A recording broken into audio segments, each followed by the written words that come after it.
Primera mesa de trabajo que hemos denominado Prácticas de Valoración Social de Bibliotecas e Información. Hago un preámbulo brevísimo, se los prometo, y es que no se trata en esta ocasión de hacer referencia a los indicadores de desempeño con los cuales ustedes están absolutamente, bueno, si no identificados por lo menos, sé que conocen bien. No se trata de ver cómo funciona la biblioteca en su interior y en sus diferentes áreas y el conjunto de estándares con los cuales se manejan, etcétera. No se trata de eso.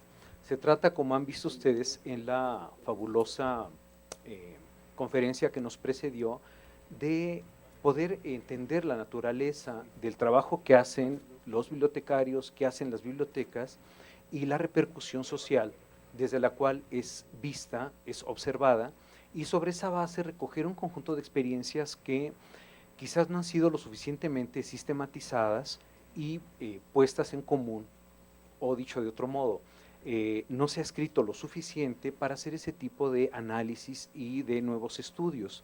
Y por lo tanto se trata de recoger la experiencia que tanto subjetivamente tiene la gente a su cargo, que ha desarrollado responsabilidades a partir de sus escuelas y las bibliotecas, o bien ha hecho los análisis de las bibliotecas en las comunidades. Y que sobre esa base pues nos ayuden a identificar un conjunto de elementos que coadyuvarían a poder desarrollar estos indicadores, insisto, de orden objetivo o subjetivo, que nos permitirán refrendar el valor social de las bibliotecas y de la información. Entonces, nos acompaña un grupo de distinguidos colegas, todos ustedes los conocen a ellos porque prácticamente ya son de casa, algunos, otros del país. Y me refiero, por supuesto, al doctor Chinchilla Arley. Él creo que no nos había acompañado aquí en México, le damos la bienvenida sobre todo a este seminario. Y él viene por parte de la Universidad de Costa Rica, él es director de la Escuela de Bibliotecología, ¿se llama así? Sí, correcto, Escuela de Bibliotecología y Ciencias de la Información. Y Ciencias de la Información, muy bien. A la doctora Rosa María Martínez Rieder, conocida por todos ustedes, y que actualmente está desarrollando una experiencia importantísima en uno de los archivos más importantes del estado de San Luis Potosí, que es una actividad muy, muy importante y de la cual nos hablará. A la investigadora Ruth Vallejo, que tiene una gran experiencia en el estudio de las bibliotecas públicas en Colombia, lo cual constituye todo un referente obligado en el análisis y en este tipo de discusión. Y nos acompaña la doctora Nidia Rojas Morales, quien es directora de la Escuela de Bibliotecología. Es de la Escuela Nacional, ¿verdad? De la Universidad de la Universidad Nacional, perdón, esas cosas no se me dan muy bien, pero conocida también de todos ustedes, y que ellos han desarrollado también una experiencia muy, muy interesante a partir de la creación de bibliotecas en diferentes comunidades. Entonces, como pueden ver ustedes, se trata más bien de una perspectiva social sobre la problemática y el modo de incrementar dos problemas que creo que están de fondos. Uno, la imagen pública de la biblioteca y la imagen pública, por consiguiente, de los bibliotecarios y de la gente que hace este tipo de trabajo. Y como el asunto no es el relicario de quejas ni de este tipo, sino más bien el poder generar y construir conjuntamente estrategias de trabajo que nos permitan avanzar en esta situación. Entonces, sin más preámbulo, yo quisiera que pudiéramos iniciar con una pregunta que le hago de modo general para que desde su perspectiva y desde su experiencia personal nos contaran cuál ha sido, desde el ámbito en que ustedes se mueven, cuál ha sido su experiencia, pero también cómo podríamos empezar a sistematizar este impacto social del cual se habla de las bibliotecas, considerando su vinculación de la universidad con respecto a las bibliotecas, ya sea por su creación o lo que están haciendo desde la propia formación para ir incrementando este sentido social de la disciplina. Entonces, no sé quién de ustedes quiera comenzar. Santo Dios, alguien tendrá que hacerlo. El público no lo hará, alguien lo tendrá que hacer. Bueno, si quieren, empiezo. No, si quiere usted quiere hacerlo. Adelante, adelante. Bueno, creo que un tema que nos ha llamado la atención por mucho tiempo a todos los profesionales de la bibliotecología y en el que por muchos años hemos tratado de buscar nuestra reivindicación social como bibliotecólogos, es esto del impacto social.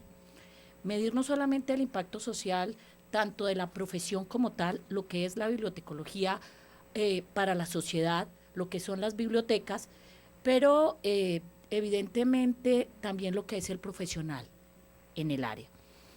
Creo que en el proceso, en todo este proceso de lo que ha significado, digamos, estas tres figuras, hemos tenido grandes aciertos, pero hemos cometido grandes errores. Creo que en los procesos formativos hemos hecho mucho hincapié en la parte técnica de la profesión. Hemos hecho ahora mucho énfasis en darles herramientas tecnológicas, pero realmente mirar más allá de la formación social o de la formación que debe tener un bibliotecólogo para asumir, por ejemplo, el caso de las bibliotecas públicas, en que se hace un trabajo mucho más amplio en la gestión comunitaria. Creo que de esto carecen muchos de los currículos de las universidades de América Latina. Y enfrentar una comunidad, y lo digo enfrentar no en términos, sino llegar a una comunidad, conocer, construir con esa comunidad una biblioteca y construir con ella sus colecciones, requiere, digamos, unas competencias que desafortunadamente no se dan. Frente a la bibliotecología, este tema del impacto social es muy grande en términos que, por supuesto, de la labor que se hace en estas bibliotecas y sobre la misma necesidad que tiene la sociedad sobre la utilidad y la necesidad a la que responde la bibliotecología, pues es la que hace que nos valore. Y esa valoración se ve reflejada en un hecho muy importante, y es la compensación social, en términos que de acuerdo como una sociedad valora una profesión, así la compensa salarialmente, laboralmente. Y frente al profesional, creo yo que ha sido también importante pensar cuál ha sido el trabajo de los bibliotecólogos en impactar socialmente y en lograr ese reconocimiento. Evidentemente los estereotipos de imagen se mantienen. Creo que más allá de lo que se acostumbra del cine o lo que vemos, creo que un problema fundamental en este impacto es que se sigue asociando tanto la biblioteca como al bibliotecario solamente con el formato libro. Y dice, en una biblioteca tengo acceso a libros, o un bibliotecario trabaja en una biblioteca que me da libros. Digamos, es lo que socialmente puede pensar, y así, por supuesto, viene todo el reconocimiento y un poco nuestro discurso se queda solo para estas salas en las que estamos nosotros los profesionales. Ok, entonces, pudiéramos considerar de inicio que estaríamos abordando en dos situaciones. Por un lado, la construcción de la imagen de la biblioteca que logra un impacto social, pero en paralelo tendríamos que analizar también la figura del bibliotecario que puede o no estar inserto en esa biblioteca y que ambas situaciones repercuten socialmente. Quizás podemos regresar a eso, más el adelanto que usted nos da acerca de si se está formando o no al bibliotecario en términos de algo que actualmente se le denomina la gestión cultural, ¿no? Observar al bibliotecario como un gestor cultural que no solo tiene que ver con el dominio de las habilidades y sus competencias técnicas, teóricas de la disciplina. Bueno, dejamos ahí apuntado, considerando que usted nos hace. Me gustaría saber si alguno de otros de mis colegas quiere continuar. Yo quería referirme un poco a lo que decía la compañera Ruth. Pregunta a usted, ¿están escuchando a la colega? Más o menos. Así, entonces. Eso, así. Así. Entonces no puedo ver a Ruth. Sí, pero se tiene que voltear completamente. Okay. Yo quería comentarles que en realidad también en nuestra escuela sucede lo mismo, lo que ha dicho Ruth. Yo reviso el plan de estudios, reviso todos los contenidos de los cursos y no hay nada ahí que diga que estamos formando a los estudiantes en la parte social. O sea, explícitamente no hay nada. Entonces me asusto de ver que de veras no hemos tomado en cuenta esa parte. Pero sin embargo, esa es la mala noticia, pero tenemos una noticia buenísima, ¿verdad? Que nuestra escuela trabaja también en proyectos de investigación y extensión. Y tenemos 3 proyectos de extensión que podemos hacer eso que deberíamos hacer siempre, pero los proyectos nos permiten hacer eso. No sé si quieren que les cuente un poquito sobre los proyectos o lo dejamos después para contarles la forma en que nosotros nos proyectamos socialmente en nuestra escuela. No sé si les cuento. Quizás con que de momento nos comente uno para ilustrarnos este aspecto y después volvemos sobre los otros. Bueno, hay un proyecto que ya casi que dejó de ser de proyecto, es una actividad permanente porque tiene 20 años. Es una biblioteca que construimos cercana de nuestras oficinas y que se construyó con la idea de darle un servicio a los niños que viven en las comunidades alrededor, y esos niños eran niños en riesgo social, que andaban por ahí todas las mañanas. Entonces a algunas de las personas que estaban en ese tiempo a cargo de la Escuela de Bibliotecología le surgió esa gran idea de crear una biblioteca que acogiera a esos niños, pero no es una biblioteca para dar servicios tradicionales, sino para formarlos, para darles capacitación, para que ellos se fueran preparando cuando entraran a la educación formal, y se ha dado por 20 años. No hemos podido hacer un estudio de impacto en el desarrollo de esas familias, porque son familias que viven un tiempo, se van y se nos desaparecen, luego vienen otros niños y así.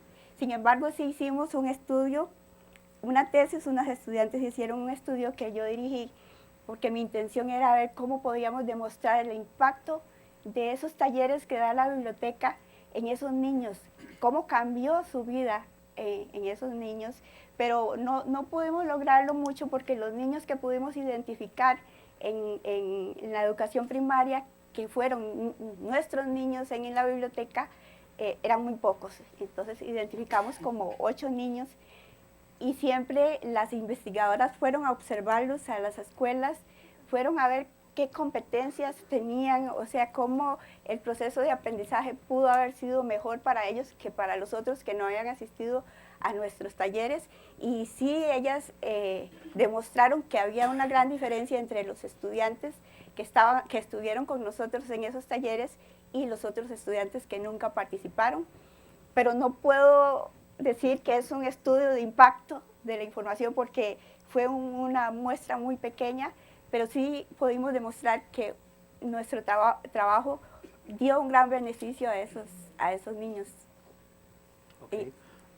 Perdón, ¿iba a agregar algo más? No, principalmente nos enfocamos en el aporte en el proceso de aprendizaje de los niños en la primaria. Bien, bueno, destaca una estrategia explícita de articular el trabajo de la escuela con las comunidades y con sectores bien identificados, ¿no?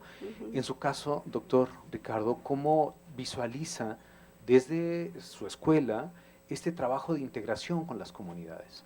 Es interesante el asunto como se ha venido discutiendo. Hay que recordar, primero que todo, que la bibliotecología es una profesión de servicio. Creo que eso se nos ha olvidado. Se ha centrado más en la parte de técnica, de la parte de descripción bibliográfica, de las tecnologías de información, y se ha olvidado realmente cuál es la misión de la biblioteca, que es precisamente una producción de servicio hacia la comunidad. Se ha probado que la biblioteca es motor de desarrollo en las comunidades.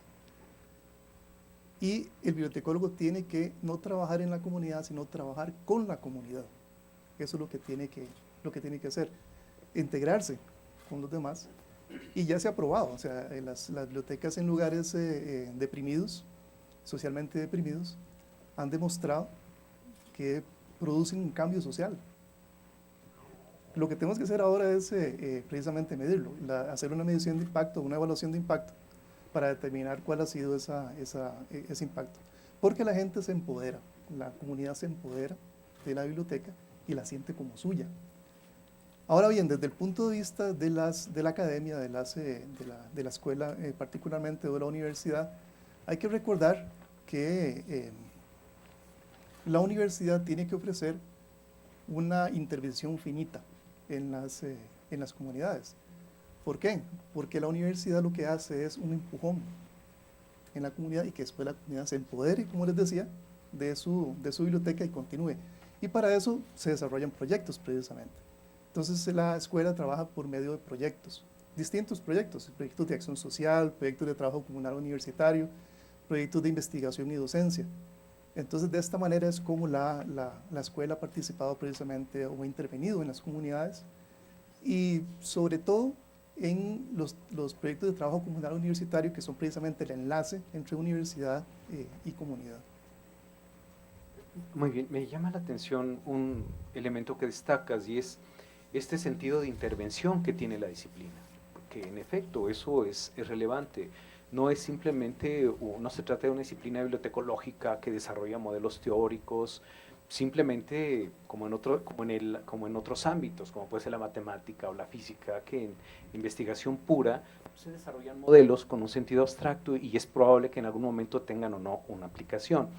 El sentido social de esta disciplina está explícitamente puesto que hay una intervención, es decir, tienen que suceder cosas después de que la biblioteca se incorpora o se instaura en un lugar.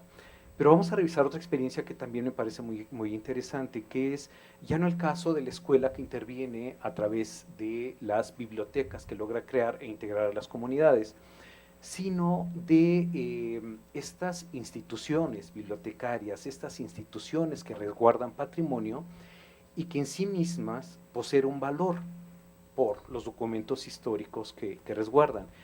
Pero creo que no es suficiente, ¿no, Rosy? Hay un trabajo adicional que hay que hacer. ¿Y en qué consiste?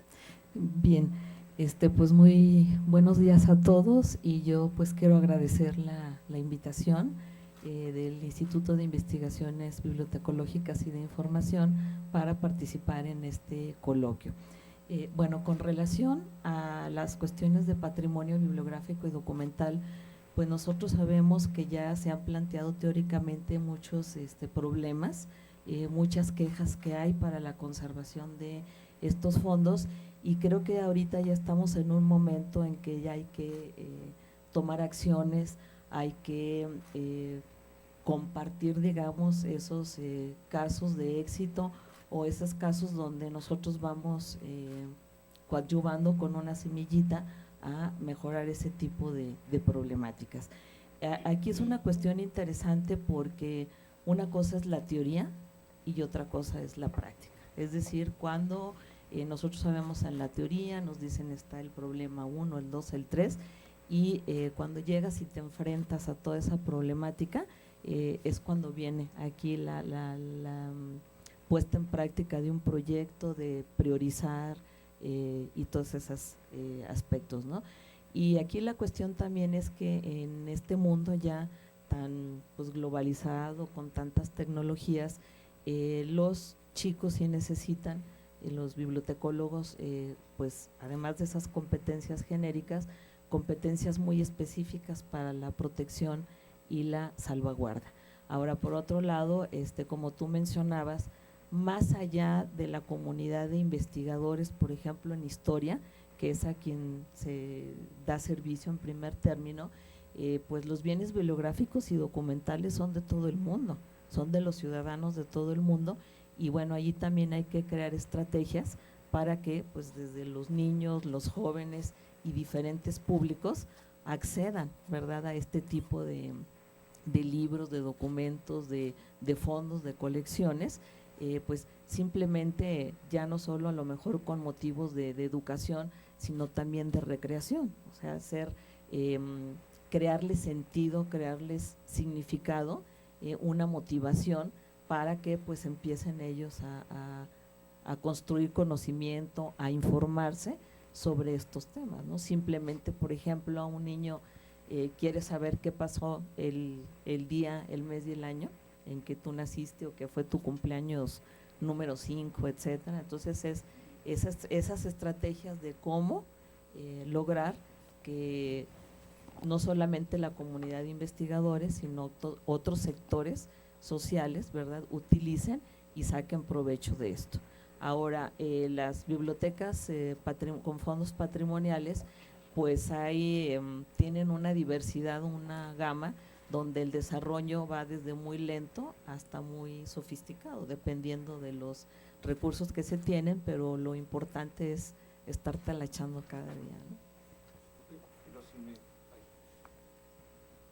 Sí, me permitiría sintetizarlo de este modo. Podríamos decir que habría que ampliar un poco más el sentido social del servicio que brindan estas entidades, y como en tu caso, que no solo son vitales para la investigación, sino también para los jóvenes, para los niños y para este sentido de construcción social y de identidad social que se va haciendo desde que se construye esta visión de cómo soy mexicano hasta la posibilidad que tengo de participar democráticamente, es decir, hasta que me convierto en ciudadano, ¿no? Creo que es un punto que valdría la pena destacar. Quisiera volver a una de las experiencias que para mí han sido, bueno, muy exitosas y muy asombrosas por la magnitud social que esto ha dado, y es, volviendo al caso de Colombia, ¿cómo ha sido esta experiencia, Ruth, tratando de visualizar estas estrategias para hacer explícito el sentido y el valor social de estas bibliotecas? Yo me imagino, porque además las hemos visitado en algún momento, estos bellísimos proyectos arquitectónicos que se han creado en comunidades de condiciones sociales muy duras, marcadas por la violencia, marcadas por una serie de problemas sociales, de vulnerabilidad social, de tantas cosas que podríamos decir, y que una vez que se han desarrollado estos proyectos en la comunidad, ¿qué ha pasado? Tú en algún momento hablabas acerca de, tendríamos que diferenciar entre lo que la gente opina acerca de la biblioteca y lo que la gente opina acerca de los bibliotecarios. Pero antes de pasar al rubro del análisis de bibliotecarios en cuanto a su imagen pública, esta institución que es la biblioteca, que no existía, pero que se incorpora, que se construye y que además lo hace de un modo magnífico, en condiciones maravillosas de arquitectura, de inmuebles, de tecnología, etcétera. Una vez que se ha incorporado, y perdón la pregunta que sea tan larga, porque hay un concepto que manejó nuestro colega, ¿qué pasa con esto con esta palabra de moda que dice empoderamiento de la comunidad respecto a la biblioteca? A usted le ha tocado estudiar este fenómeno. ¿Cómo ha sido eso? ¿Cómo es que la gente empieza a vivir ese proceso de empoderamiento?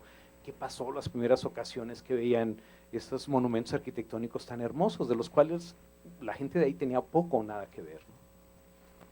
Bueno, creo que la experiencia colombiana, y especialmente en ciudades como Bogotá y Medellín, son muy interesantes en términos de lo que han hecho las bibliotecas públicas en sus comunidades. Las redes de bibliotecas se han instaurado en territorios donde la gente carece o tiene muchísimas necesidades. Entonces, en un primer momento, lo que piensa la comunidad es no me resuelven mis necesidades básicas y me ponen aquí una biblioteca. O sea, no tengo algunas cosas para satisfacer mis condiciones de salud, bueno, etcétera, problemáticas propias de de muchas comunidades de América Latina, y me van a poner un sitio para ir a hacer tareas.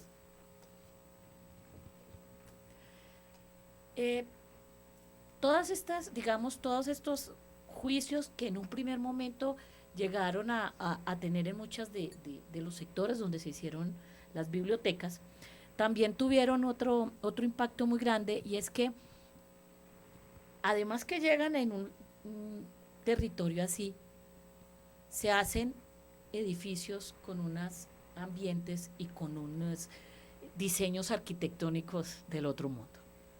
O sea, son premios arquitectónicos, son unos edificios,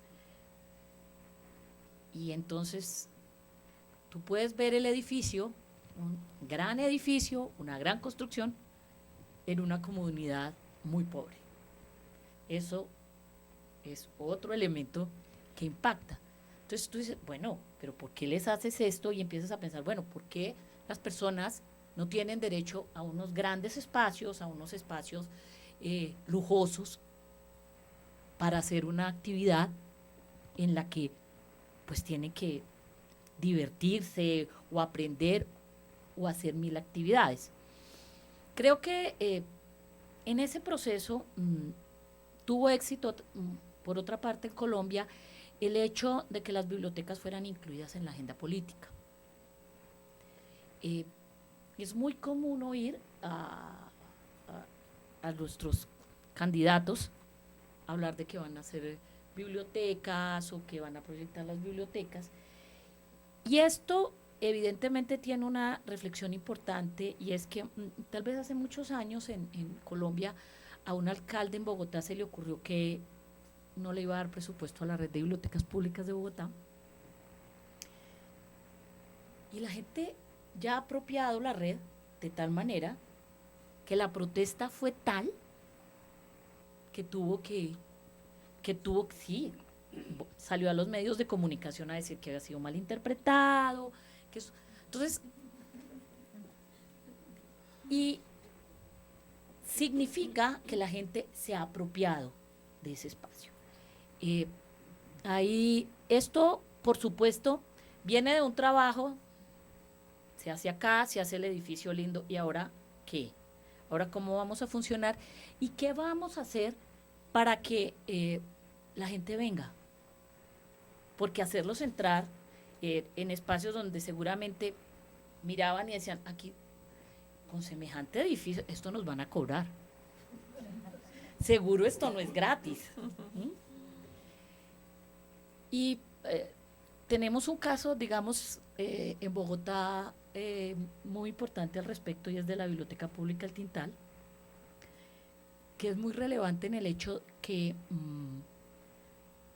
se construyó con todas estas condiciones y fue un polo de desarrollo para ese sector de la ciudad.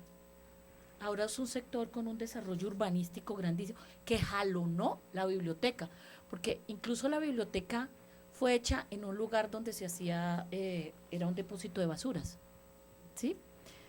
A las afueras de la ciudad. Se hizo todo el rediseño arquitectónico y allá se ubicó la biblioteca.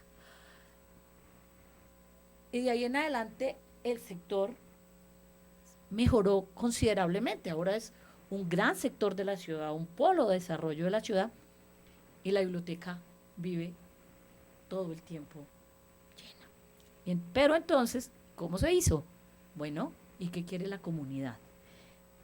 ¿Qué vamos a ofrecerle a una comunidad que viene pensando en los servicios típicos de las bibliotecas, ¿no? Que me presten libros, que hagan tareas. ¿Qué es lo que quiere una comunidad? ¿Cómo les vamos a llegar a ellos para resolverse unas necesidades de información? Puede que algunos incluso pues no tengan un problema de hacer tareas porque no van a la escuela. Esa reflexión tan profunda de cuál va a ser la oferta que va a dar, nos hace pensar si las ofertas, como estábamos hablando, de que esta es una profesión de servicios, si la oferta de servicios que estamos acostumbrados a dar en las bibliotecas es la que realmente quiere la comunidad. Y es una reflexión que yo hago permanentemente, y es en términos de que los portafolios o la oferta de servicios de todas las bibliotecas son casi iguales, independiente de la comunidad, no se piensan para una comunidad específica. Creo que en la medida que que la comunidad se empodera de su biblioteca, construye con ella sus servicios, lidera lo que pasa. Hay gente que hay personas que llegan a las 8 de la mañana a la biblioteca y se van a las 8 de la noche. Hay muchas personas que hacen eso. Entonces, pasa a ser parte de la vida de las personas, y creo que ese es el secreto de la biblioteca en estos momentos, cómo hacer parte de la vida de las personas, cómo estar en el día a día de las personas. Entonces, en términos de bibliotecas públicas, por supuesto, respondiendo a unas necesidades de una comunidad, o en términos tecnológicos, estando en lo que hoy todo el mundo usa, pues, los aparatos móviles o esto. Entonces, es pensar qué necesita la gente, en dónde está la gente, y así responderle a lo que ellos necesitan. Ok, gracias. Voy con usted, Nidia. En este caso, en el que hemos detectado algunas fallas de orden curricular, pero que sin embargo, dice nuestro colega, se planifica, hay un proyecto, es decir, no hay una intervención salida de la nada. ¿Cuál es la confrontación que tienen los estudiantes? ¿Cómo visualizan su trabajo cuando llegan a la comunidad? ¿Cuál es esta experiencia en términos vivenciales y de confrontación intelectual, puesto que ya llevan un background bibliotecológico desde el cual van a hacer esas actividades? ¿Cómo ha sido su experiencia al respecto?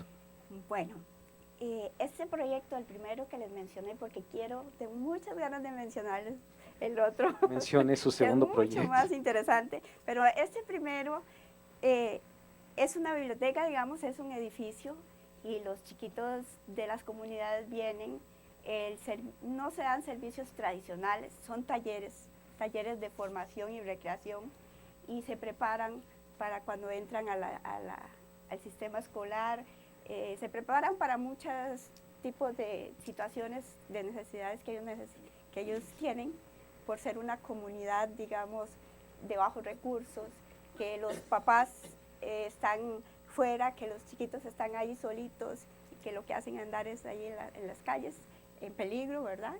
Entonces a esos chicos se preparan, pero resulta que esta biblioteca, el proyecto se llama Biblioteca Infantil Miriam Álvarez Brenes, que fue una promotora de las bibliotecas infantiles, pero su subtítulo es de la información a la transformación social del niño y la niña, porque esa es la idea del proyecto. Lo que pasa es que entonces la biblioteca se convirtió ya en un laboratorio de investigación. Entonces ahí los estudiantes, que si no se los damos en la clase, en el contenido de los cursos, ellos tienen la gran oportunidad de ir a la biblioteca, hacer sus prácticas, participar en los talleres, contribuir en todas las actividades y de esa forma ellos van interiorizando ese deber social de la biblioteca. Entonces ha sido, o sea, nosotros presumimos mucho de ese proyecto, de nuestro proyecto estrella, y no han sido solo los estudiantes nuestros, sino que van estudiantes de diferentes carreras y hacen un aporte desde su disciplina. Por ejemplo, van estudiantes de educación y entonces preparan a los niños para, les ayudan con las materias, bueno, les dan talleres. Están los estudiantes de inglés que van y les dan clases de inglés, los estudiantes de arte, los estudiantes de ciencias ambientales, que les enseñan mucho sobre protección del medio ambiente. Entonces es una, digamos, podría decir, diversidad de conocimientos que se le quieren transmitir a esos niños. Entonces no está en el currículum, pero ahí tienen la oportunidad de entrar en ese ámbito social. Antes de ir con usted, doctor, pero yo quería contarles del otro. Pero que nos cuente del otro, ¿verdad? Por supuesto. Sí, claro. Adelante. Es que Ruth habla mucho y entonces yo quiero hablar mucho. Pero es que él no me... Ruth ha sido la mujer más moderada del mundo hoy en día. Sí, ¿cierto? Cierto. Bueno, cuente pues. Quiero contarles, es que ahora que Ruth estaba hablando de las bibliotecas allá en Colombia y de lo hermosas que son y los edificios, ¿verdad? Tan grandes y tan atractivos que hay. Yo estaba pensando en otro concepto de biblioteca con otro proyecto que tenemos, que es, el título del proyecto es Conocimiento, Paz y Gestión Social. Y ese es un proyecto de biblioteca, pero de biblioteca sin paredes. Allá en Costa Rica hablamos mucho, hay un proyecto de salud que se llama Hospitales sin Paredes, y es que las personas no esperan que las personas lleguen al hospital enfermos, sino que el hospital va a las comunidades para prevenir las enfermedades. Entonces, ese concepto de biblioteca sin paredes es que el bibliotecólogo va a la comunidad a ver qué necesidades de informaciones tienen y ahí mismo se da el servicio. Y este proyecto está integrado, es interdisciplinario. Hay una teóloga, un filósofo y una bibliotecóloga. y entonces los tres se unen, no es que cada uno hace su parte, sino que los tres dan asesoramiento a la comunidad en todos los aspectos. La comunidad dice, tenemos necesidad de... bueno, quiero hablarles de la comunidad a la que están dirigidos esos proyectos. Es un proyecto dirigido a una comunidad de refugiados salvadoreños que se los llevó el ACNUR en los 80, los ubicó en una finca, los estuvo ahí un tiempo, pero ya los dejó solos, y esa comunidad está ahí como un poco abandonada, son de baja escolaridad y todo. Entonces, el proyecto va allá, hablan de las necesidades que tienen, y entonces el grupo se pone de acuerdo de cómo orientarlos, tanto en actitudes como en la información que necesitan para resolver tal problema. Es muy bonito, tal vez yo no lo puedo describir tan bien como lo describe la bibliotecóloga que está a cargo del proyecto, pero es un proyecto muy, muy particular. Por ejemplo, quiero darles un ejemplo. Ellos no tienen poco acceso a la energía eléctrica y quieren ver cómo la comunidad les ayuda a traer a su pueblo todos esos servicios, pero entonces se les habla de la importancia de la protección del medio ambiente, del ahorro de energía, de la conservación de energía. Entonces se los llevan, el grupo del proyecto se los llevan hay cerca un proyecto de energía eólica, entonces se los llevan, le cuentan cómo funciona cómo funcionan todos esos molinos de viento y cómo se produce la energía, le dan toda esa información para que después vayan y ellos sean conscientes de cómo tienen que usar la energía. Entonces, ese es un solo ejemplo de las cosas que se hacen en ese proyecto, que a mí me parece que se sale de todo lo tradicional de lo que acostumbramos a hacer en las bibliotecas. Se escucha maravilloso. ¿Cómo dijo usted que es el título del proyecto? El título es Conocimiento, Paz y Gestión Social. Conocimiento, paz y gestión social. Interesante el punto.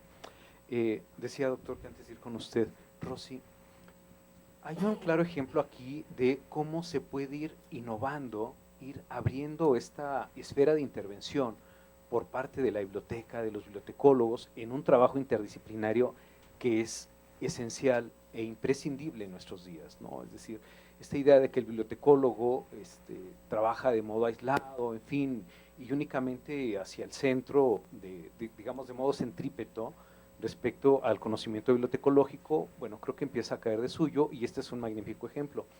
Pero en algo tan especializado que manejas tú y que también eres una apasionada de las tecnologías de la información, desde tu perspectiva, ¿cómo es que se empieza o tendríamos que empezar para innovar mucho más con este sentido social del que venías hablando que habría que dotar a nuestros servicios?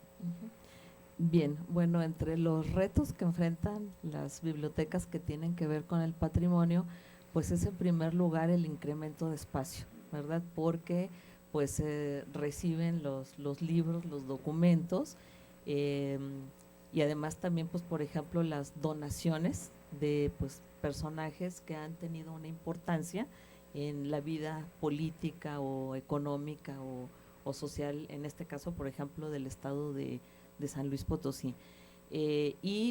Justamente esas tecnologías favorecen mucho el rescate de esas historias locales, ¿verdad? Porque pues hay momentos de la década del siglo XX, de la década de los 50 para acá, de la historia de San Luis Potosí, que está olvidada, ¿no? Sobre todo por cuestiones de conflictos políticos.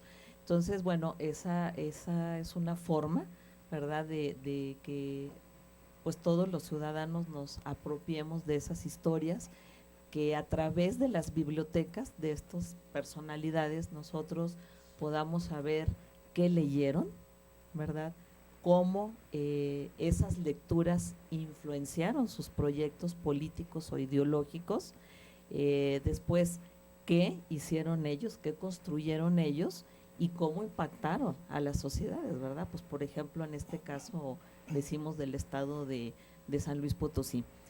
Tenemos también un reto muy importante y ya como lo señalaba alguien, porque una problemática lo tiene el papel, otro problema lo tienen los soportes audiovisuales y otro problema lo tienen los soportes digitales, ¿verdad? Sobre todo, pues la cuestión de esta tecnología que va creciendo cada vez más, donde uno compra un aparato y al otro día ya salió uno mejor, y cómo hacer todos esos también, cómo hacer esos trabajos de digitalización también, ¿verdad? Entonces, bueno, las tecnologías apoyan mucho el trabajo de una biblioteca patrimonial y bueno, como tú mencionabas, también el trabajo interdisciplinar es fundamental. Si en el caso, por ejemplo, del Centro de Documentación Histórica de la Universidad Autónoma de San Luis Potosí, contamos con el archivo histórico de la universidad y además esa biblioteca con fondos patrimoniales que tiene desde incunables hasta la literatura del siglo XXI, esas tecnologías, bueno, pues a través de los catálogos, de los inventarios, se van visibilizando. Por otro lado, bueno, pues también la cuestión de la digitalización, en donde, bueno, pues también hay que ser cautelosos, porque, pues, por ejemplo, en el caso específico de nosotros, no hemos podido digitalizar todavía los libros del siglo XVI y XVII, porque, pues, por las características que presenta el papel y la encuadernación de esos libros, ya han ido varias empresas, han hecho algunas pruebas y, bueno, hasta ahorita no lo hemos podido hacer, ¿no? Pero a través de ese documento digitalizado, por ejemplo, de archivo, ya decía la doctora en la conferencia anterior, pues se tiene acceso, ¿no?, a todo ese mundo, a toda esa memoria histórica. Y por otro lado, bueno, las tecnologías también nos apoyan mucho, pues a lo mejor para difundir a través de internet esas características o esos servicios que va a brindar la biblioteca con esos fondos patrimoniales. Y además, bueno, las redes sociales, decía, bueno, pues tenemos todo tipo de cosas, pero una de las ventajas que tiene también es que se puede difundir contenidos digitales, ¿verdad? Y un tipo de conocimiento histórico serio a través de estas redes, ¿no? Y donde la gente también empieza a interactuar. O sea, por ejemplo, ¿sabías que el radiomaratón de la universidad nació en el año de 1900 y tanto, ¿no? Y entonces ya la gente empieza a comentar, empieza a solicitar información a través del correo electrónico y, bueno, lo más interesante, ¿no?, acude a ver qué es lo que pasa. Las exposiciones también son muy interesantes. Hace 15 días tuvimos la inauguración de un trabajo conjunto que hizo el periódico El Pulso, que es local, ¿verdad?, y el Centro de Documentación Histórica, que fue muy interesante porque en esa exposición se muestra no nada más lo que fue el trabajo periodístico, sino también el diseño editorial, el diseño gráfico de ese periódico, aunado con esas notas periodísticas. Y además, bueno, el periódico tiene un formato digital y, bueno, pues ahí vemos, ya nos queda muy claro los nativos digitales, los migrantes digitales, ¿verdad? Y cómo en la biblioteca siguen yendo muchas personas a consultar el periódico en impreso, porque lo disfrutan, lo leen, lo releen, le cambian la página, le vuelven a voltear y bueno, la característica del periódico digital es que pues va cambiando sus noticias muy rápidamente, ¿verdad? Como es ese tipo de soporte, ¿no? Pero todavía hay un público muy importante, ¿verdad?, que disfruta mucho el papel. Entonces, bueno, las tecnologías de información son, digo yo, ya no son una herramienta ni es un medio, ya son parte de la vida cotidiana de nosotros, ¿verdad? Y pues hacemos uso en todos los sentidos y bueno, las bibliotecas deben aprovechar todo esto para visibilizarse y pues como decíamos, ¿no?, para crear ese sentido, para incrementar ese conocimiento emanado también de la epistemología, de la teoría, de las prácticas sociales, de ese interés que va a generar investigaciones también a nivel personal, no tanto como un investigador en una dependencia académica, bueno, sino pues, a ver, quiero ver cuál fue la historia de, como decía Ruth, de este edificio, dónde nació, cómo nació, para qué nació, y bueno, como decía el anuncio de un banco, ¿no? Todo un océano de posibilidades. Ok. Hay un elemento que destaca en común en las distintas intervenciones y tiene que ver con un elemento que está subyacente, que a mí ahora me interesa hacer explícito, y es cómo este organismo tiene que desarrollar esta capacidad de interacción con las comunidades o donde esté ubicado. Ruth nos hablaba como, hablando laxamente, un indicador de cómo es importante la biblioteca, pues es una protesta social, ¿no? Indicador en el sentido laxo, no hablo indicador en el sentido estadístico, una protesta que es capaz de orquestarse porque se siente que se afecta a una institución que es valiosa para una comunidad que interactúa con ella, de acuerdo con los que nos señalaba Ruth. Otra característica importante con estos bellísimos proyectos que nos ha comentado la doctora Nidia, en los cuales están involucrados intelectuales de modo interdisciplinario para diseñar servicios, vamos a decirlo así, a la medida en situaciones de vulnerabilidad social terrible. O sea, el asunto de los desplazados de guerra, el asunto de la violencia, bueno, pues son cosas que se viven cotidianamente y que constituyen verdaderos crímenes de humanidad en muchos sentidos. Y habría también esta necesidad de tener que valorar esta innovación de servicios pensados con este sentido social y tecnológico del cual nos venías hablando. Estos serían hasta ahora, doctor, algunos de los elementos que nos estarían hablando ya acerca de cuáles son las dimensiones desde las cuales podríamos empezar a hacer una valoración social de la biblioteca. ¿A usted qué le gustaría agregar al respecto? Tenemos que recordar un elemento importante. Volviendo al tema de las bibliotecas que nos decía Ruth, la biblioteca pública. En este momento no hay absolutamente ningún ente más democrático que la biblioteca pública. Ninguno. Es el lugar donde puede ir cualquier persona, no importa su condición, su religión, su raza, lo que sea, y entra ahí y se le da un servicio. Es la institución más democrática que existe. Entonces, partiendo de ese elemento, tenemos también que ver dónde las ponemos. Es muy fácil poner una biblioteca pública en un centro ahí, ¿cómo se llama?, de una ciudad. No, no se trata de eso. Se trata de ponerlas exactamente donde se necesita. En las comunidades deprimidas, urbanos-marginales. Ahí es donde tiene que estar. Existen, en el caso de Costa Rica, lo que se conoce como las bibliotecas municipales, que están precisamente en zonas bastante conflictivas y se ven casos terribles. Casos donde hay niños que llegan a esconder el uniforme del colegio o de la escuela para que sus papás no se los roben para ir a comprar droga. Y ahí es donde lo guardan. Hay niños que viene la mamá, que es jefa de hogar, y los deja ahí en la mañana y los recoge hasta la tarde porque lo utiliza como guardería. Entonces es en esos lugares precisamente donde hay que intervenir y donde hay que llegar. En este caso, la Escuela de Bibliotecología tiene algunos programas de intervención en estos lugares con programas, por ejemplo, uno que teníamos muy interesante que se llamaba algo así como economía doméstica. Con otro nombre, la idea era precisamente darle capacitación a la gente que se arrima ahí por medio de talleres de cómo hacer un presupuesto, por decir algo.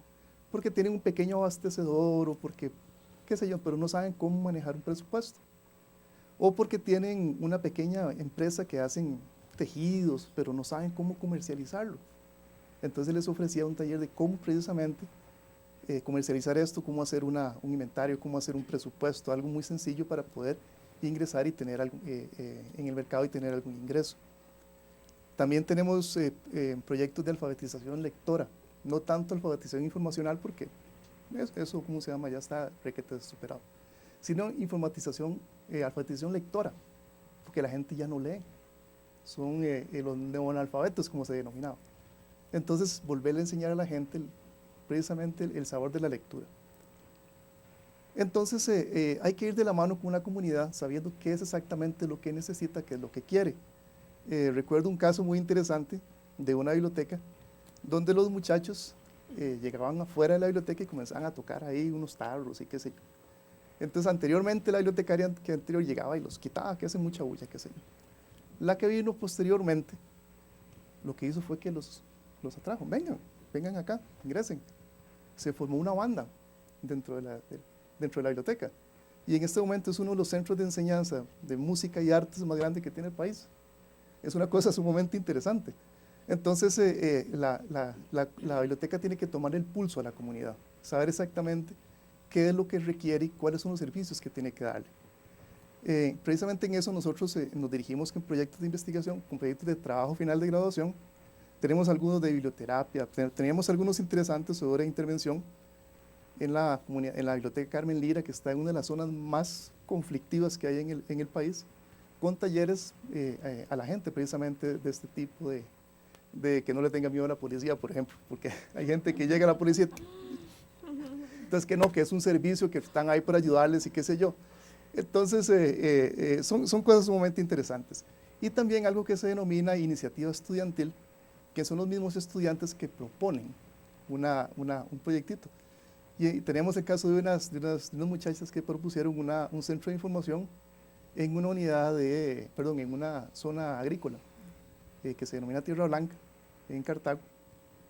Entonces la idea era que los mismos agricultores manejaran su unidad de información, porque ellos sabían qué es lo que necesitaban. No hay que llegarles con un manual de agroquímicos, sino que algo muy básico, que ellos necesitan un abono especial para algo, pero no llevarles una enciclopedia, sino exactamente algo muy puntual.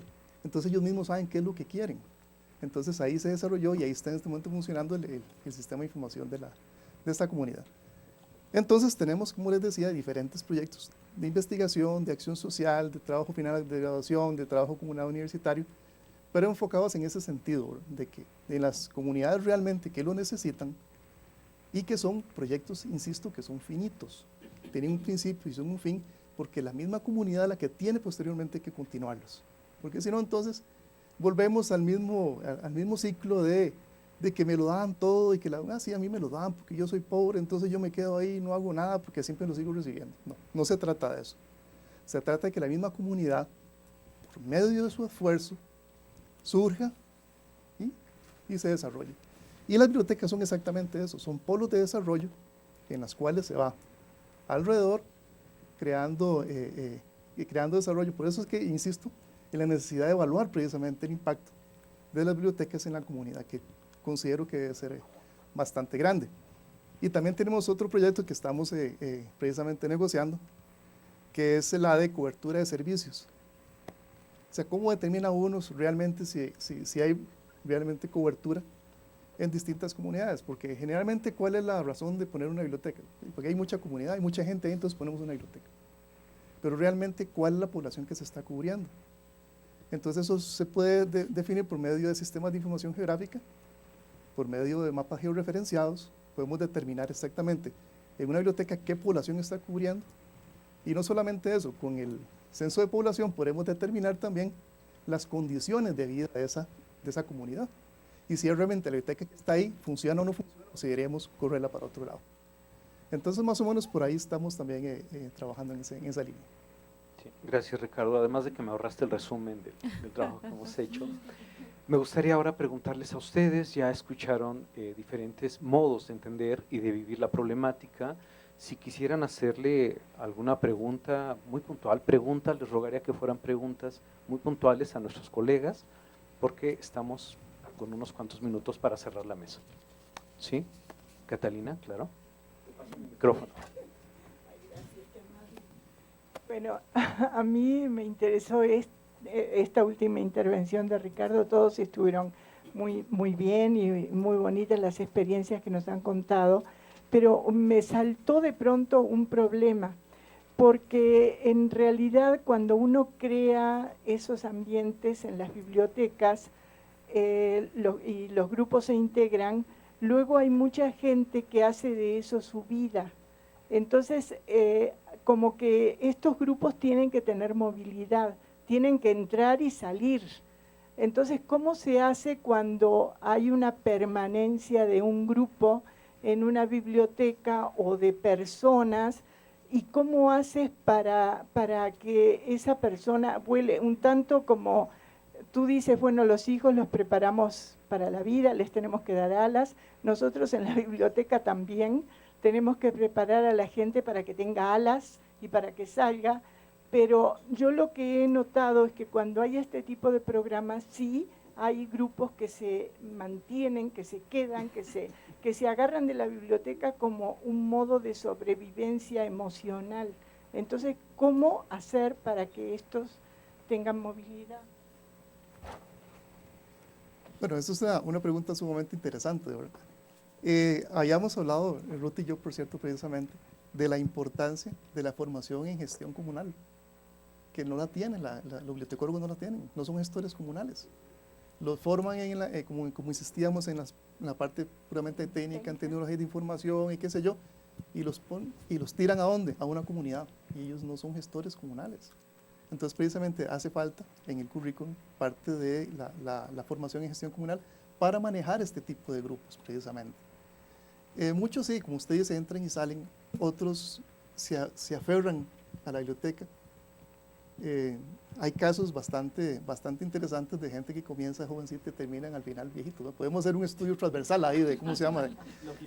Longitudinal, para determinar qué es lo que ocurre con eso, ¿verdad? Y también tenemos un proyecto con ancianos, es curiosísimo porque llegan ahí, ¿cómo se llama?, en sus andaderas y hacen un círculo de lectores y de todo. Y para ellos, precisamente, ese círculo de lectores es su vida, porque muchos son ancianos que han sido abandonados por sus propias familias. Entonces, ¿cómo decirles a ellos, no vengan, que vengan otros?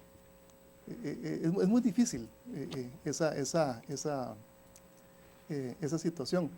Entonces, Bueno, ayer precisamente conversábamos sobre eso, ahora precisamente.